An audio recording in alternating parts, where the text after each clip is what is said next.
Hello, amazing one. How are you? I'm Jackie, in case we haven't met before. I'm glad that you're here. I have felt so strongly to the core of my being that I needed to bring you into parts of my world, so to speak, and record some of the sessions that I do in clinic and give you insights into how they could work for you, how they could benefit you, because a lot of people are experiencing similar issues, similar complaints, big stressors, quite significant trauma coming in through collective consciousness, coming down through the generational lines, showing up as a multitude of different experiences and symptoms.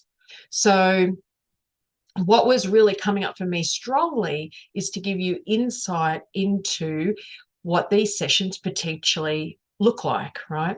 So I do, in case you don't know, I've facilitated sessions, consciousness-based healthcare sessions from the system called Body Talk for 17 years now. And I love it because there is no one session that even remotely looks like somebody else's session. In 17 years, I've never done a session that looks like anybody else's session. They're all unique, and that's because you are truly, truly, truly unique. Okay, so we need a very unique way to be able to tap into your innate wisdom and to find out what are the causative factors and to stimulate healing.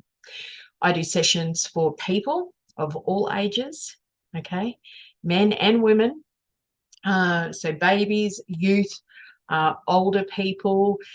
I do sessions for animals. I've always done sessions for animals since the day I started this journey in this career. It was actually my connection to the animal kingdom that brought me into this system, and one of the main reasons why I still facilitate sessions for animals of all different species, not just our domesticated friends that we have in our homes. Okay, I do a lot of sessions for business matrices and also for family matrices.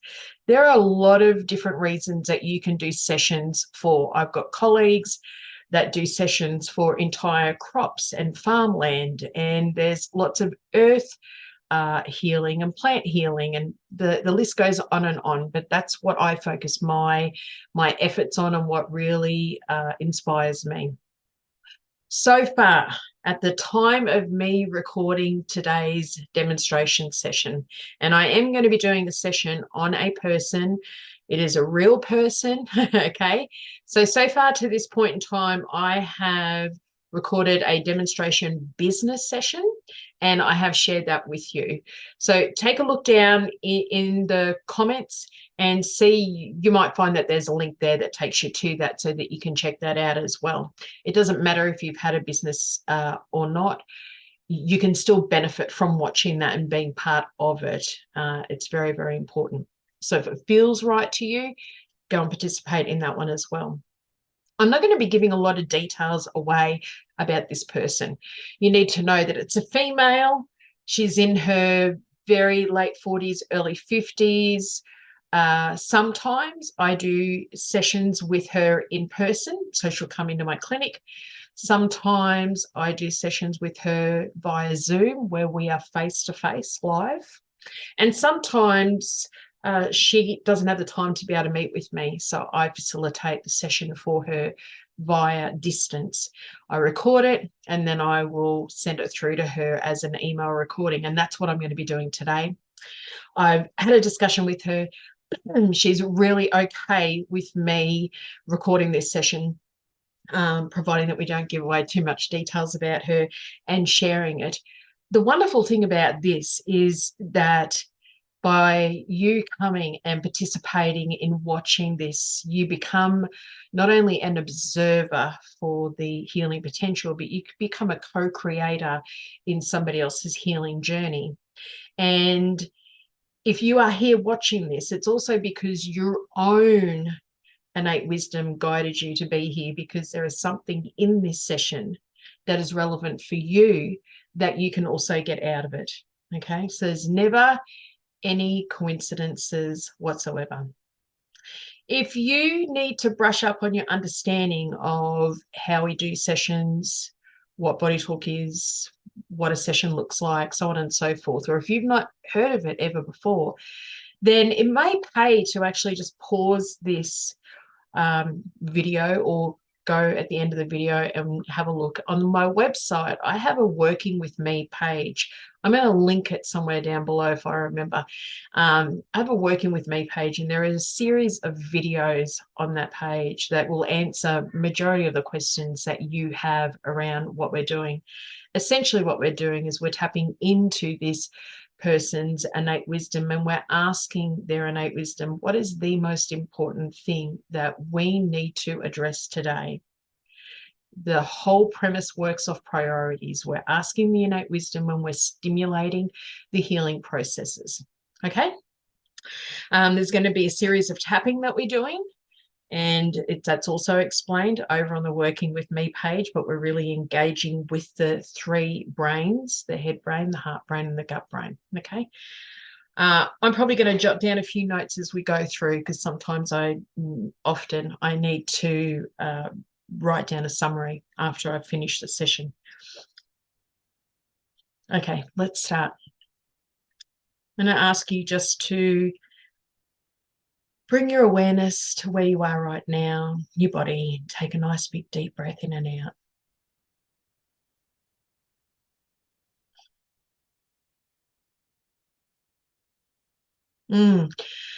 So I do my sessions in a part of my imagination and my intuition, a wonderful course that I took years and years and years ago called Mindscape. And so I have what we call my Mindscape workshop.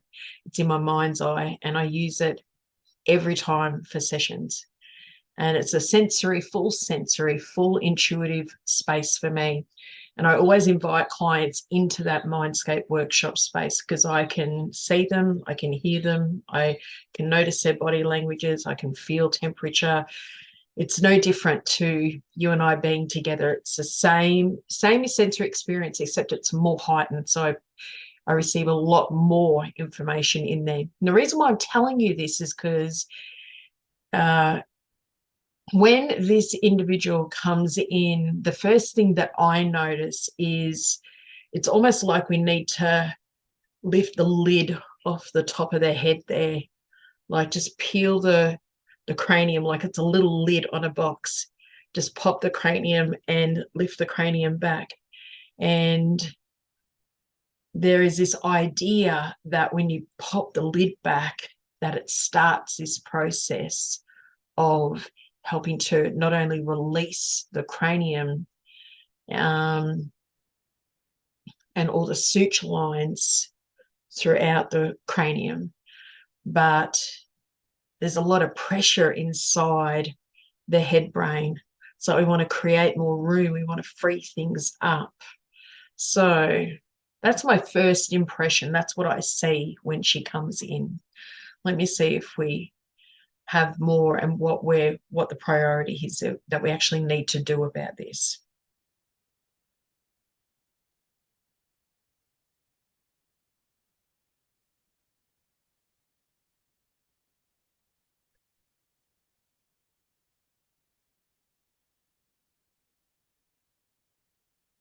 The very first technique that comes up as a priority to do is called the cortices technique. It is a simple but highly, highly effective brain balancing technique. It's a technique where when you do it, it has specific hand placements, and it takes about 40 seconds to do. And it's like hitting the reset button on the head brain and allowing the head brain to function more as it's designed to do. And it will help with some circulation if there's some circulation issues, circulation of all different kinds. But this is interesting because when we do the cortices technique, we always start at the base of the brain here, the occiput, and we do light tapping across all three brains while we breathe nice and deeply. And then we move our hand up to the next hand position and we do exactly the same thing. And this just brings a lot of awareness and intention to that very specific part of the brain that is being tapped out. It's about balancing both hemispheres of the brain so the communication can move between both hemispheres as it's intended to do, easily and effortlessly, and the brain gets to function more as a whole brain rather than it being dominant left brain and dominant right brain. I'm sure you've probably heard of those phrases before where somebody will say, oh, I'm so left brain, or somebody will get labeled as being more right brain or so forth. We're not meant to be dominant one or the other. We're meant to have a beautifully balanced head brain. The thing is, once we go through and we tap out cortices in the normal way from back to front, finishing off with the temporal lobes, the priority here is to actually reverse the cortices and do it in the opposite fashion. So we would actually start with the temporal lobes, tapping it in over all three brains, and then start at the front where the prefrontal cortex is, tap that in, nice big deep breaths, and then move hand up to the next position of the cortices. And then move that up again. We're going to move all the way around to the back.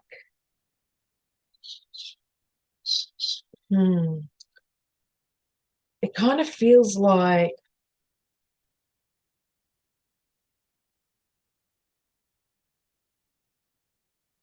there's a lot that's jammed in here, not necessarily from a structural perspective, although yes, that is coming up, but it's more of a, gosh, this brain is doing a lot of work, and it would seem to be a little bit overtaxed, a little bit overworked, has a lot going on in it, is performing higher functions, but doesn't get to go into downtime properly, and that's because of the imbalances that are within it. And it's really rare that cortices in reverse comes up for me as a priority. And when it does, it's usually because there's a really big focus on resetting the head brain, resetting the functions of the head brain and balancing the brain. So literally it becomes balanced. It functions in a balanced way. Okay, so that's where we're starting. Cortices and then cortices in the reverse to balance the brain. No further details to that, and we've already tapped that in. That formula, that's technically our first formula. We need to pop that over to the side because that's done. We have another parallel formula that we need to do. Just going to have a sip of my drink.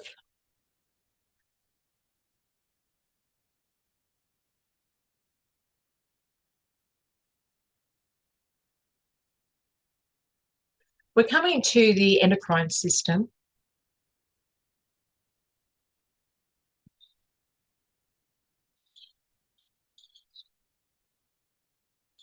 We have an emotion showing up here. It's almost like the system is flooded with a particular emotion, and it's sadness. It's not uncommon to find emotions like this throughout the endocrine system. The hormones are very much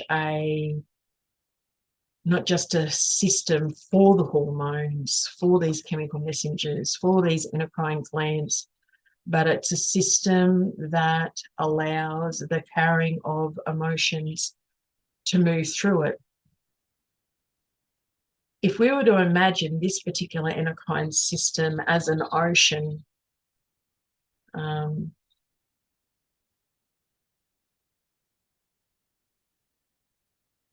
it's similar, reminds me similar of when you have an oil spill into the ocean. There just seems to be a lot of sadness here that's throughout the hormonal system, the endocrine system, is causing compromise to the endocrine system, like it's hormones like this and this and this and this. So not balanced. Again, we have this concept of something that's not balanced.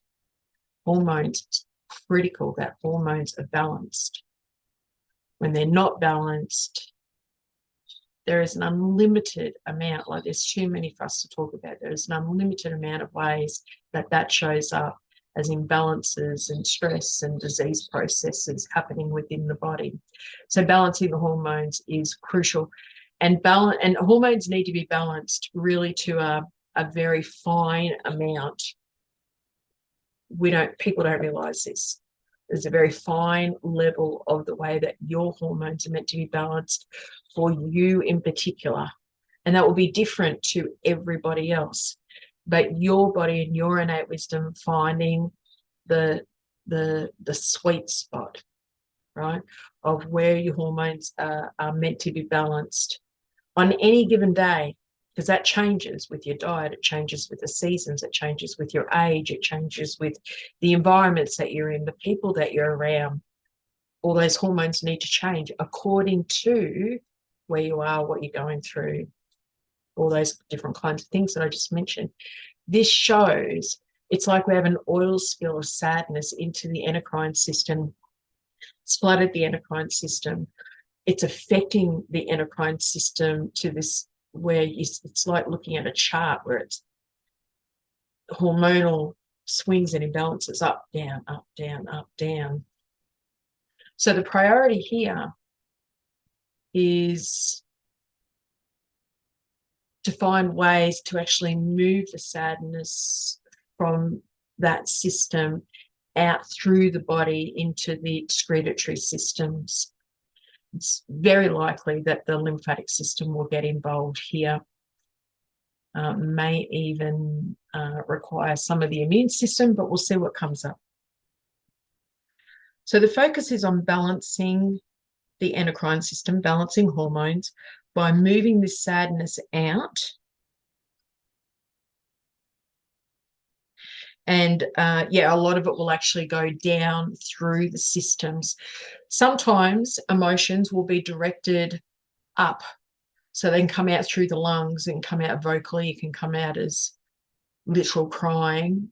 The innate wisdom of the person will always find the absolute best way to release that is right for them in that moment. It's very common that it will send it down through the digestive system, out through the waste processes. And that sometimes can open up the bowels for a bit, can open up the bladder for a bit, depending on what the emotion is. But we commonly see the bowels opening up and there being a nice release out that way.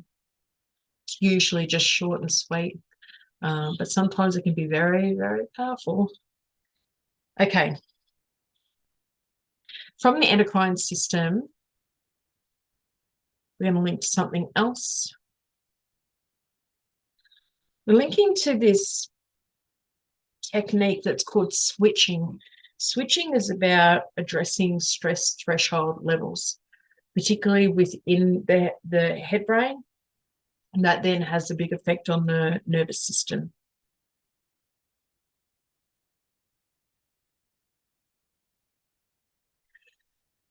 It's interesting because what comes up is the reason why we're needing to reset this switching threshold.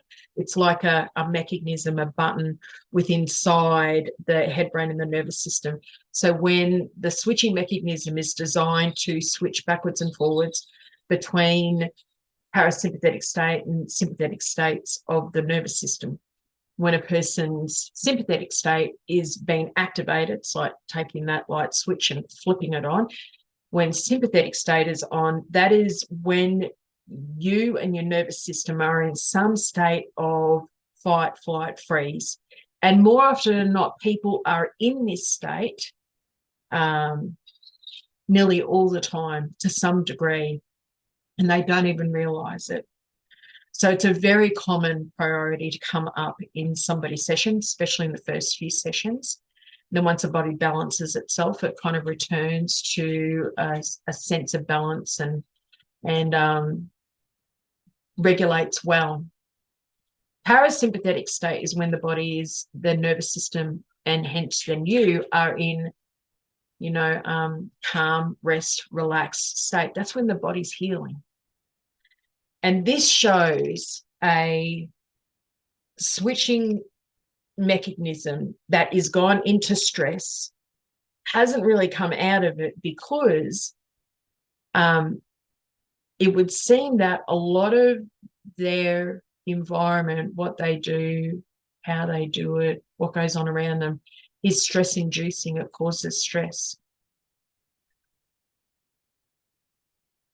And what comes up here, because sometimes we're looking for a particular stressor. Sometimes that's what innate's looking for, is to wanting to highlight and for us to know about a very particular stressor that causes that switching mechanism to switch and not be able to flip itself back into parasympathetic state. But what comes up here is the innate wisdom says it's all too stressful. It's like saying everything is stressful. It's like, this is what I hear, like everything I have to do, everything that's over there, everything I'm responsible for. It's like there's this perception. This is the way that the brain has become wired, is to see everything as being all too stressful. That's what it is. It's all too stressful. Okay. It's all too stressful. That is really interesting, because you have a large awareness.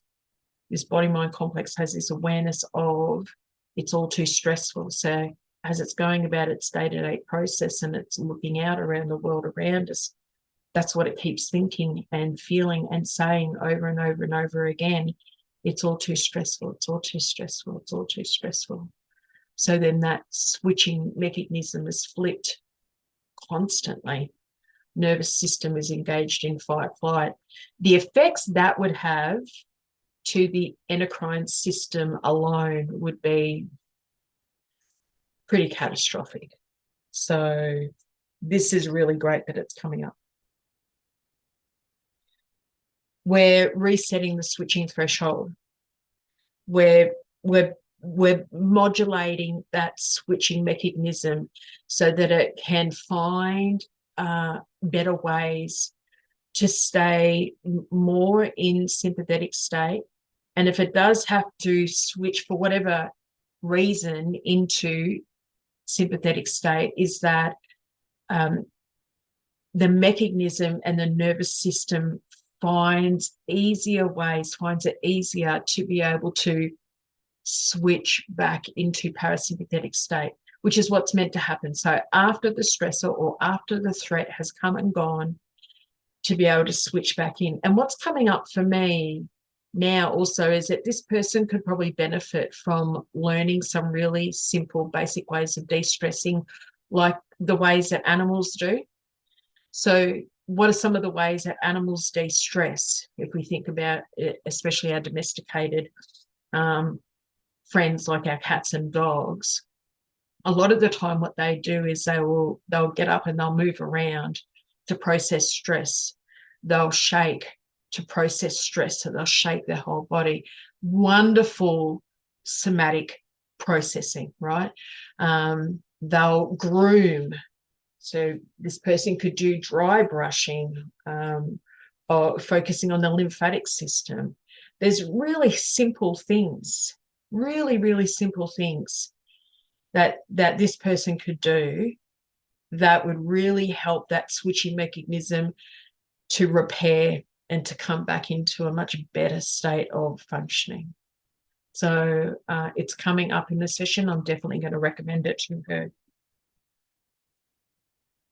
Processing and releasing like our animal friends do.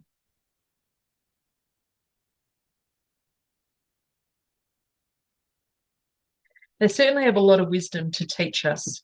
That's for certain. There's one more thing that we need to link to.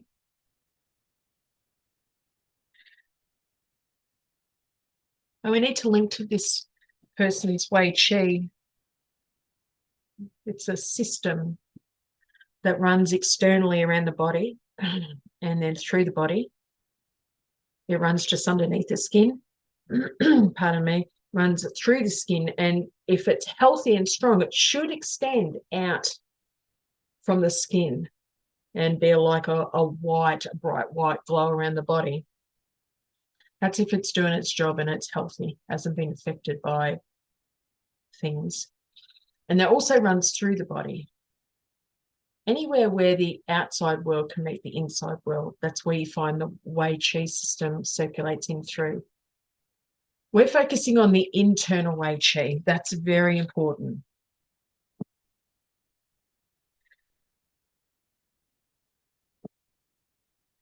There's several categories of Wei Qi that we can address. I'm not going to go into all of them. One of them is emotions. This is where one of the things that the Wei Qi is meant to be able to do in its job is form an effective boundary between itself, the individual, and the outside world. And one of the things that it does, it's got filters. It acts like a colander or a sieve, you know, when you drain your veggies out of water or drain something out of water. And the colander will catch the veggies and allow the water through. That's very similar to what the Wei Qi system's meant to do. It has this intelligence. It's meant to know what it allows in and what it doesn't. So one of the aspects of the Wei Qi is that it has this a compass for emotions. And as emotions from other people, from other animals, you can have emotions that are generated from a whole group of people, right? So what seems to be happening here is that there are emotions from elsewhere that have been allowed in through this internal Wei Qi system that then has been allowed to further circulate. Once it comes in through that Wei Qi system, it circulates. It can go through and into systems and chakras and meridians and into other levels of consciousness, and it's an open doorway.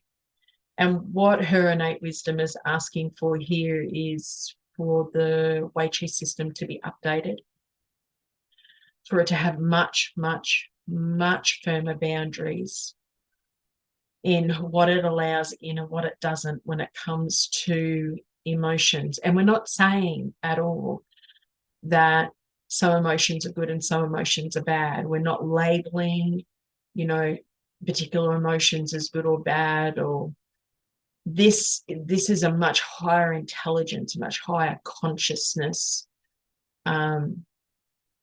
thing that we're talking about, where the intelligence of the Wei Qi is meant to discern and know whether this particular emotion coming in from this area is meant to impression itself or impart itself in any way, shape, or form into this human being. Okay. Sometimes it's just a priority that comes, that the emotions come and bump up against the outside of the Wei Qi.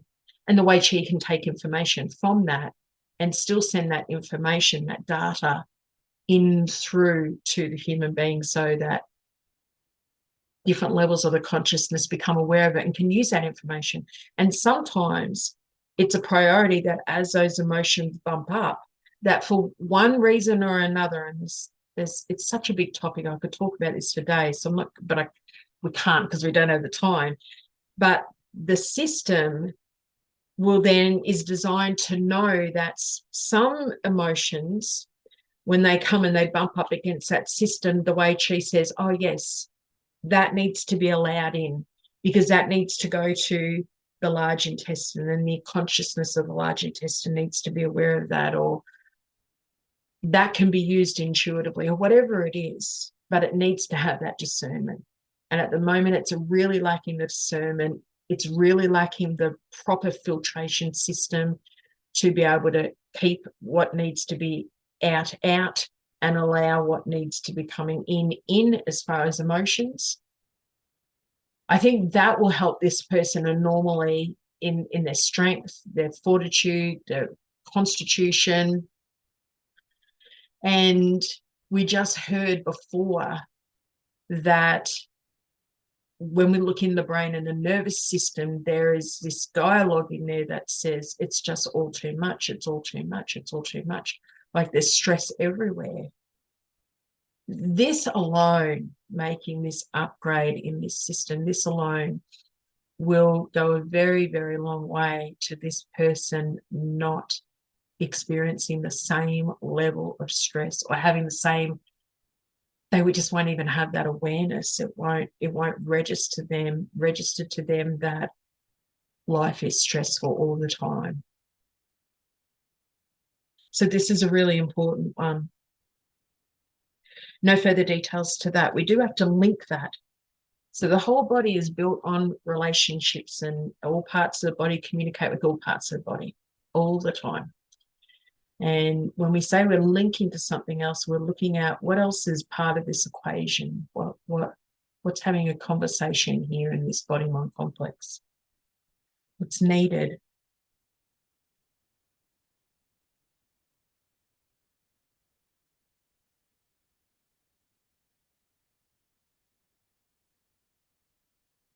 We're doing something that's called, it has a funny name. It's called we're addressing a secondary invasive matrix. This is where somebody else's or something's projection, it's usually a belief system, an attachment, a thought form, something like that, is projecting onto the client and is affecting the client. So it's invasive because when somebody else's belief systems or attitudes gets projected from them and gets pointed towards somebody else, that's invasive to them. It influences them and could very badly affect them in some cases. So let's find the location for it. We have a secondary invasive matrix that actually, it's almost like it covers her pituitary gland. And the pituitary gland has a very strong relationship to one of the chakras, the brow chakra, otherwise known as the sixth chakra. And this area has a huge amount to do with intuition and instincts, as well as pituitary governs the entire endocrine system. It's like the CEO.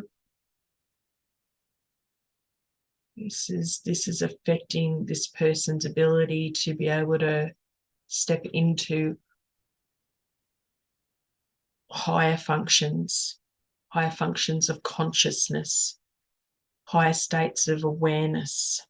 It's affecting their evolution. It's not that they're not evolving. It's not that they're not growing. That's not it at all. They're doing that, absolutely. But this is almost like a covering that goes over the front and prevents it from functioning and being what it could be, thus preventing the person evolving and growing at the rate that they could be. So the idea behind this, what Annate's trying to do, is find out the necessary details that we need to know and remove it and run a repair on the pituitary and the third eye chakra so that she can just go. She can just fly. Okay, so we have its location.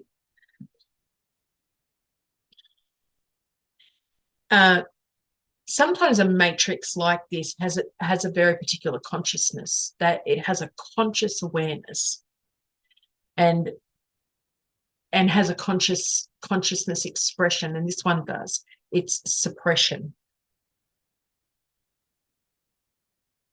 So that's one of the details that we need to know. That's one of the things that it's achieving, is suppression of the function and suppression of the consciousness of the pituitary and the third eye chakra. We don't need to know any more finer details about it. We do need to know how this matrix kind of connects itself into the body-mind complex. A really good visual for this is so that you can kind of visualize it in your own mind's eye. I like to think of an octopus. And an octopus has what we call tentacles. And when an octopus wants to like anchor in somewhere and become really grounded, quite often what it'll do is it'll send its tentacles out and to different areas around it in its environment, and it will just anchor in and hold on. And that is what a matrix does, like this. And all different kinds of matrices that we can address, but this is the one that's coming up for her that we need to do. So we need to have a look at how we need to have a look at how many ways that the matrix anchors into the body-mind complex. We're going to be severing every single one of them as we go through, and then we're going to be removing the matrix. We do need to know, that's what I was just watching there. Her innate wisdom was just reminding me, we need to know, where does this come from? It's projected from somewhere.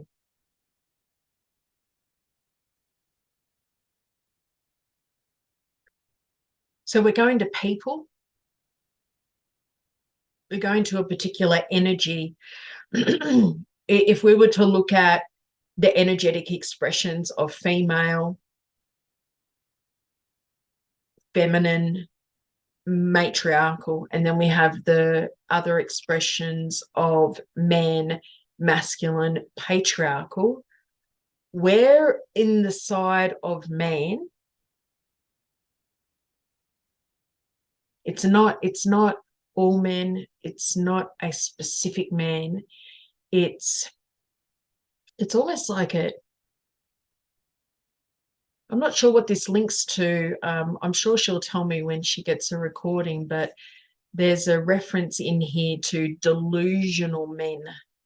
So this could have been like a group of men that she's come across in her career, or she knows of them, but it's delusional men. That's what it's projected from. There is a very specific grouping of men.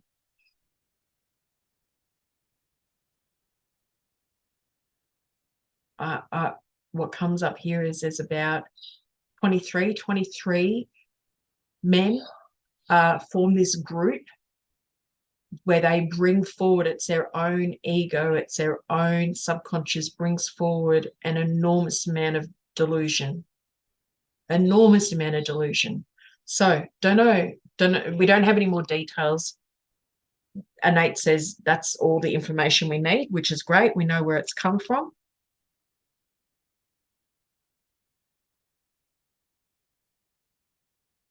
A group of 23 delusional males where the mind is delusioned.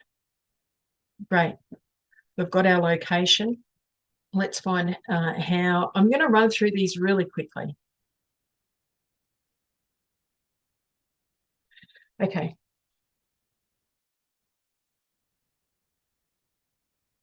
I'm just going to, I don't know if I'll speak to all of these because I'm wanting to try and wrap up the session if I can.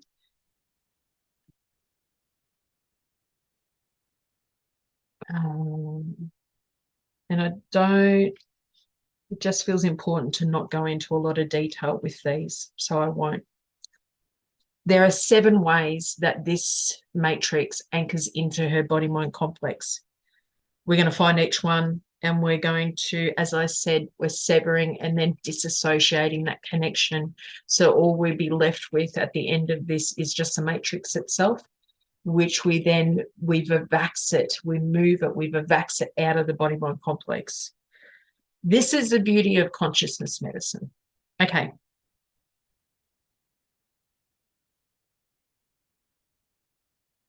We have the first one. I have my little list in front of me, and I just got them out because I want to make sure that we don't miss any.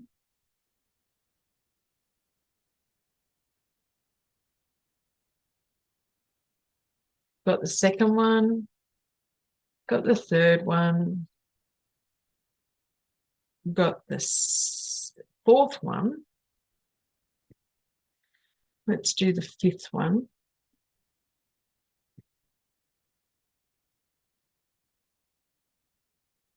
This also would be interfering. That very first priority that we had come up in a session was like doing a huge release of the head and the brain.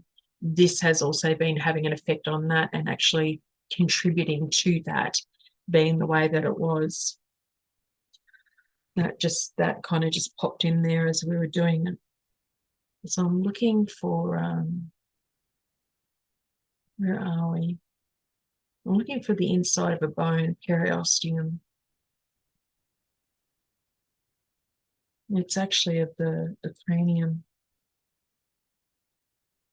Okay, so that's the fifth one. And the sixth one that we need to do is a connection that goes to a chakra, and it's going to the brow chakra, connects into its local area. I'm going to do the last one.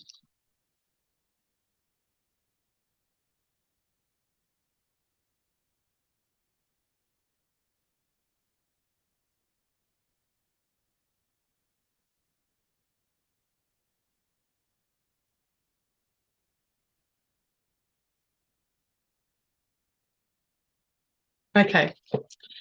There was just some really interesting information that came up, but it's more of a personal nature, so I'll share it with her when it, let's see. Okay, great. We have everything that we need to know about that. Now we're going to set up a way to move. So we've vaxxed it out of this area of the pituitary and the third eye. The heart brain it's going to get very involved in this process. One of the reasons why the heart brain's coming up as being really important here is because of the wisdom that the heart brain has. It's one of the, if not the highest intelligence in the body. And the heart brain has this ability to not only repair, but to bring in this kind of awareness and knowledge and wisdom that only it can. And the heart brain, what it brings forward in relation to this is helping her to, in the future, really identify when this is potentially going to be an issue again. So if this kind of invasionary delusion from someone or something else is there in the environment, it's a potential that it could affect her or be an issue for her. Her own heart brain wants to bring forward wisdom and teachings to make her be on the lookout for it. Just a soft awareness, not hypervigilance, but just a soft awareness that now that we've been in contact with this, now that we know this, because you can bet your bottom dollar as it's moving now out through the body-mind complex, the heart brain and other parts of the body, particularly the gut brain, learn from this. Learn it, study it, understand it. The idea is that, yes, it might be in the environment again in the future, but not here again. Not here again. We won't do this again. So it makes the whole body-mind complex learn from the experience, integrate the wisdom from the experience, and stop that from happening again in the future. That's the magic of this. Okay, that's really wonderful. There's nothing else around that we need to do. We're going to implement this now. So we've got all of the information. We're going to now support the body in healing, in processing, releasing, swapping out old patterns for brand new patterns in the body. This is the process of it. So we're going to do nice big deep breaths. I'm going to go encourage you, if you feel inclined, to tap along with us, okay? We tap over the heart brain, the gut brain, and the head brain. When you're tapping on the heart brain, it's just to the left of the sternum. When you're tapping on the gut brain, our focus is on the whole small intestine because that's a bulk area for your etheric brain. But if you tap just about an inch above the belly button, you're in the right area. And when you tap over the head brain, you just got to make sure that you're connecting with both hemispheres in one way, shape, or form. Okay. So I usually just use the heel of my palm and my fingertips, and I connect with both hemispheres this way. Let's go ahead. Take some nice big deep breaths in and out. So we're tapping this in for this client. Her innate wisdom is going to use every bit of information that came up from this session. Your own innate wisdom will take what it needs from this session as well and use it in your favor. It will create shifts and changes within you. And that is very important that you realize that. Your own innate wisdom loves to grab opportunities when they're available and use them to your best advantage. And that is one of the reasons why I love sharing demonstration sessions. One more nice big deep breath.